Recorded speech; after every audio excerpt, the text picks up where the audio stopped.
Have you ever wondered where the name Manasseh came from? Well, it's possible it came from the name Manasseh, which is the name of this chapter.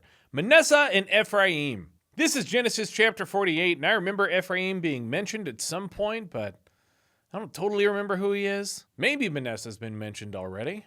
I don't actually know. There's a lot of words in the Bible, and we're 3 chapters out from the end of Genesis. This is, honestly, it's going to be a big, really fun milestone to hit once we get there. We're not that far off. Just a few more days, and you can celebrate that with us. But we're going to find out who these 2 people are, I hope. It's the name of the chapter title. Sometime later, Joseph was told, "Your father is ill." That's right, the end of the last chapter, Jacob was like, if I die, bury me with my family, my fathers, back in Canaan. He doesn't mention the girls, just the dads. So he took his 2 sons, Manasseh and Ephraim. Okay. They're Joseph's sons? I guess that's where I heard them before. So Joseph's sons, Manasseh and Ephraim. He took his 2 sons, Manasseh and Ephraim, along with him. When Jacob was told, "Your son Joseph has come with you," Israel rallied his strength and sat up on the bed. There's like one of those old person moments where it's like the most they can muster. Probably inspiring, honestly. Guy's falling apart. He's 147. Most of us might. Actually, you know what? We might live that long. Genetic engineering is getting like quite good. So even those of us who are like 20s through like middle age, like 20 to 50, might see extended lives during our lifetimes. Gen Alpha's really got it though. They're going to be able to live forever in whatever generations after that. Jacob said to Joseph, "God Almighty appeared to me at Luz in the can of Lanaan. Appeared to me at Luz in the land of Canaan. And there he blessed me and said to me, 'I'm going to make you fruitful and increase your numbers.'" I would think that Joseph knows this story already. He was gone for many, many years, but Jacob has talked about this many times. The Bible has talked about this many times. I would imagine Jacob has gone throughout his life talking about how cool it is that he was chosen by God to have lots of offspring. Esau's dead. He was like the coolest out of everybody. That's Jacob's brother. He doesn't get any of the spotlight in here. I wish the Bible had been written about Esau. He was way cooler. But we had to follow Jacob. "I will make you a community of peoples, and I will give this land as an everlasting possession to your descendants after you." Canaan? You'll give Canaan to them? I really got to look up where Canaan is. People will have certainly told me in the comments by this point, by the time this video releases. But as of right now, as I sit here in this chair recording, I don't know where that is. Somewhere north of Egypt is as precise as I can be. Now then, your 2 sons born to you in Egypt before I came to you here will be reckoned as mine. What? Am I reading this wrong? Ephraim and Manasseh will be mine. That has to mean something else. Just as Reuben and Simeon are mine. What else could that mean? I mean, I thought maybe he was using the word reckoned in like a different sense, like maybe temporarily. He just goes, now that we've gotten that out of the way, now that I've said God will give me endless supplies of fruit, your 2 sons born to you in Egypt before I came here will now be mine. And in case you were confused about who your 2 sons were, Ephraim and Manasseh. And in case you're confused about what I mean when I say they will be mine, you see my firstborn? You see my otherborn? They'll be mine, just like those 2 are mine. I know you're my son. I know they're my grandsons. But they are now my sons and not your sons.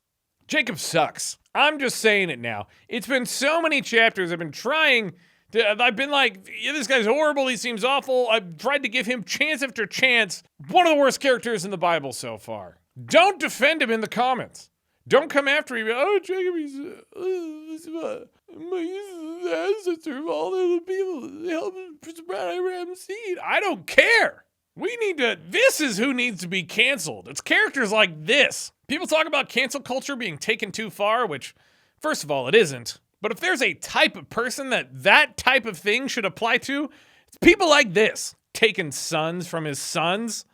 What kind of sense does that make? Let's continue. Let's see what other rich offerings Jacob has for us. "Any children born to you after them will be yours. In the territory they inherit, they will be reckoned under the names of their brothers." I don't exactly know what that means. So any of the children after them, after the ones I'm taking right now, inside the territory that they inherit, they will be reckoned under the names. What does reckoned mean here? Under the names of their brothers. Let's just keep going. "As I was returning from Padan," they're not saying Padan Aram. They've always said Padan Aram, but they're, for the first time, shortening it to Padan, if that's the same place. "As I was returning from Padan, to my sorrow, Rachel died in the land of Canaan while we were still on the way. a little distance from Ephrath. So I buried her there beside the road to Ephrath. That is Bethlehem. I did not know that was the same as Bethlehem. And I thought Isaac was the one who buried Rebekah in a cave. Was it Jacob who buried Rachel in a cave? Also, why are the women dying so young? Aren't women supposed to outlive men? A lot of these guys have buried their wives. Probably died early from all the stress of sexism. When Israel saw the sons of Joseph, he asked, "Who are these? Are these the ones I just presumed to be mine now?" "Yeah, he's definitely 147. "They are the sons God has given me here," Joseph said to his father. Then Israel said, "Bring them to me, so that I may bless them." "How kind of you, Jacob." Now Israel's eyes were failing because of old age, and he could hardly see. Oh, how the turntables. So Joseph brought his sons close to him, and his father kissed them and embraced them. Yeah, maybe Joseph's not too upset. He's like, okay, my dad wants to take my sons, but he's about to be dead, so what's it gonna do? Israel said to Joseph, "I never expected to see your face again. And now God has allowed me to see your children too." Whose children are they? Are they his? Or are they Joseph's? What message is Jacob trying to send? Then Joseph removed them from Israel's knees and bowed down with his face to the ground. And Joseph took both of them, Ephraim on his right toward Israel's left hand, and Manasseh on his left toward Israel's right hand. So they're facing each other, and brought them close to him. But, what kind of but could there be here?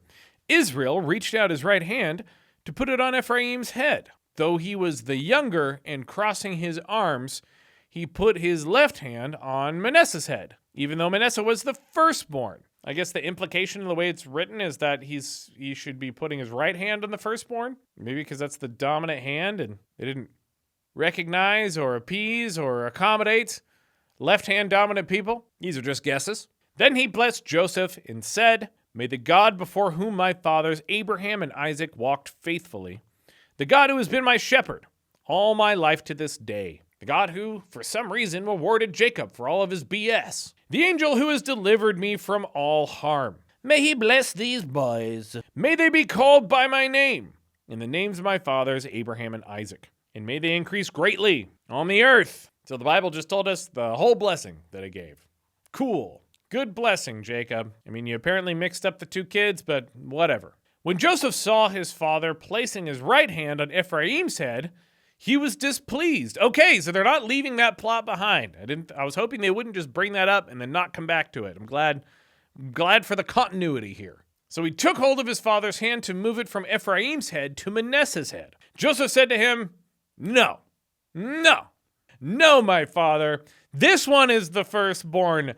Dad, you're so old. I'm sorry we haven't invented contact lenses or the bifocal yet. You're going to have to make do with my corrections. No, my father. This one is the firstborn. Put your right hand on his head. But his father refused. Yep, sounds like an old man. I know better because of time. Just being alive makes me better than you. You would dare question the authority of your father? Shut up, Jacob. The amount of tolerance your family members are showing you, you have no one left. You're just all alone. I'd suck him in the nose. But his father refused and said, I know, my son. I know. He too will become a people, and he too will become great. Never mind that I messed up the ritual. I mean, what do I care? It's not like I believe in this stuff. You guys know. It's in the title of the channel. Nevertheless, his younger brother will be greater than he. So like he knows, or he's just switching up blessings? Is this some kind of like prophecy he's telling? Or was he just like, I just choose to make the younger one greater? And his descendants will become a group of nations. Not just a nation, a group of nations. The United Nations, you might say. He blessed them that day and said, in your name will Israel pronounce this blessing. May God make you like Ephraim and Manasseh. So he put Ephraim ahead of Manasseh. Then Israel said to Joseph, okay, so he's done. He goes, that's that. Let's move on. Then Israel said to Joseph, I'm about to die, but God will be with you and take you back to the land of your father. Suddenly he's like, he knows everything. I mean, maybe he's just speaking confidently because he knows he's on the verge of death. And to you, I give one more ridge of land than to your brothers. All right, because he loves Joseph more than all the others. The ridge I took from the Amorites with my sword and by my bow. Aw, the ridge I took by force and with unimaginable violence. I listened to the screams of men as they bled out, and now will be dying at the ripe old age of 147. Enjoy, Joseph. Enjoy the extra ridge. What a pleasant way to wind things down at the end of your life. I'm definitely gonna go out that way. Whoever's next to me at my deathbed, I'll reach out my hand and be like, here's my magic 8-ball. The one I took by my sword and my bow. Most of the DNA has been cleaned off, so you can't be held accountable for anything. Go now. This is all people from my generation could afford. No land, no houses, no children, just a few plants, an old cat, and this magic 8-ball. 2 chapters away from the end. I'll see you guys for the next one.